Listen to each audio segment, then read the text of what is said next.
the whole idea of podcasts, it was like big back in the day, when sort of in the early days of iTunes, and now it's exploded. Yes. Is it because of Serial? Why has podcast become such a big emerging media platform? Two things have happened that have done that. And one is Serial basically just kind of announced to the world that you could have a podcast, which Serial's had over 200 million downloads of its episodes. For season 1, it's over 11 million for each episode. And just nobody realized like, oh, you could reach that kind of audience with a podcast.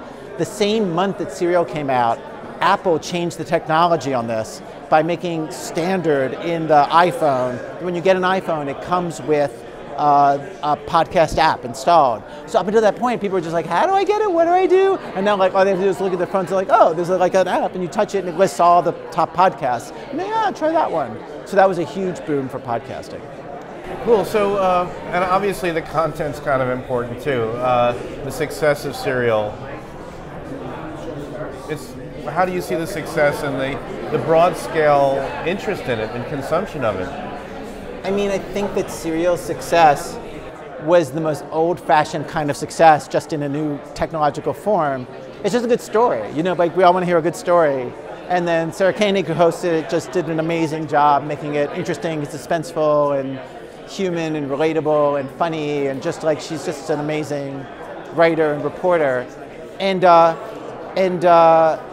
Yeah, it's very old-fashioned. And I think when you look at the biggest podcasts that exist out there, the ones that get the biggest audience, they tend to be story podcasts. They tend to be narratives. They tend to be things that people are listening to as an alternative to watching TV. You know, they're in a place where they can't watch TV, they're driving the car, they're walking around the city. And so like it's fun to have something that is at that quality, it's the same quality as a great TV show, but you know, no pictures. So what are the opportunities for brands, and particularly in you guys have had sponsorships. Yes. You're making money through various means, but what are the opportunities for brands?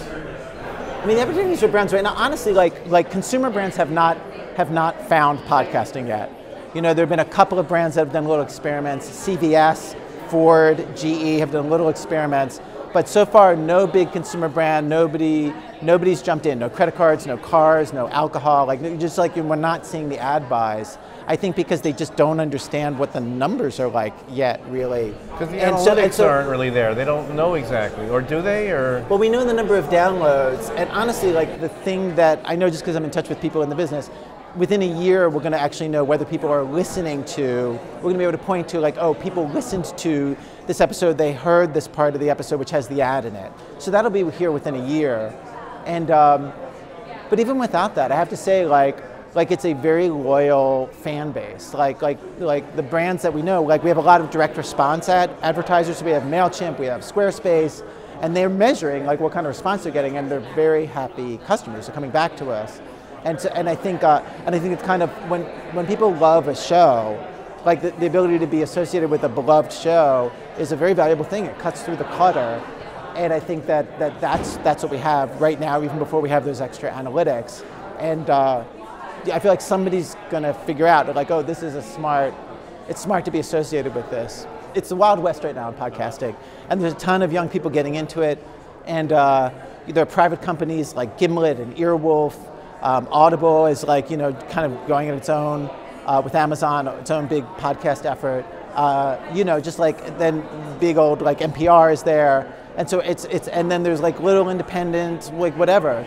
And so it's kind of it's a free-for-all, you know, like it really is, in kind of a lovely way. It's really, it's a very sweet moment. And there's a lot of creativity, there's a lot happening, so.